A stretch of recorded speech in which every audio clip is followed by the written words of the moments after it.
umwami wanje yaza kundondera aho hambere hahise yajanye kundirisa na musi. Uwo mwami yansanze mu mwiza anyene kumuco uhambaye, nanje nca ndabona kuyo nari narapfuye.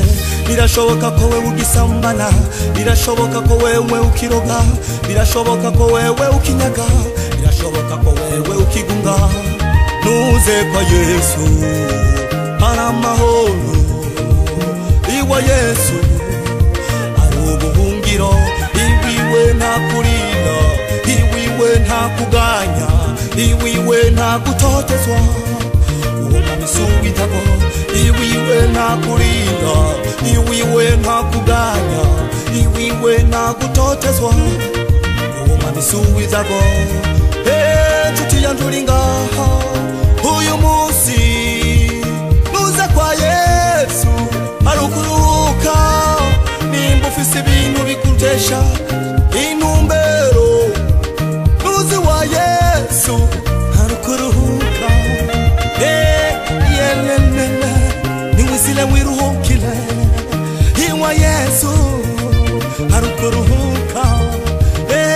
Mugenzi wanje niwisile wibonera ivyiza, iwa Yesu hari amahoro.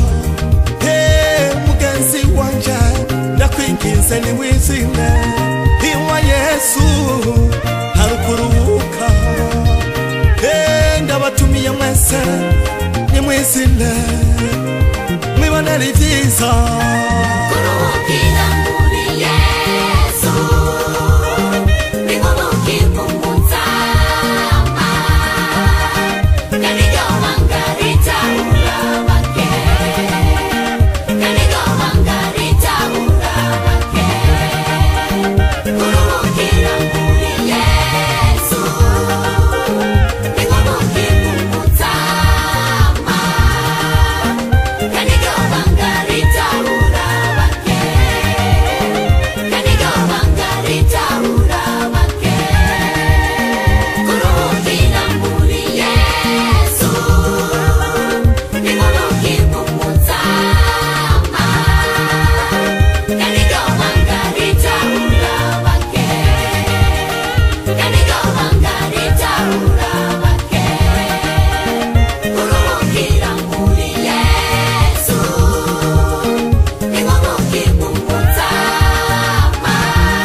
Yesu arakurondera ariko wabananiye mugenzi wanje.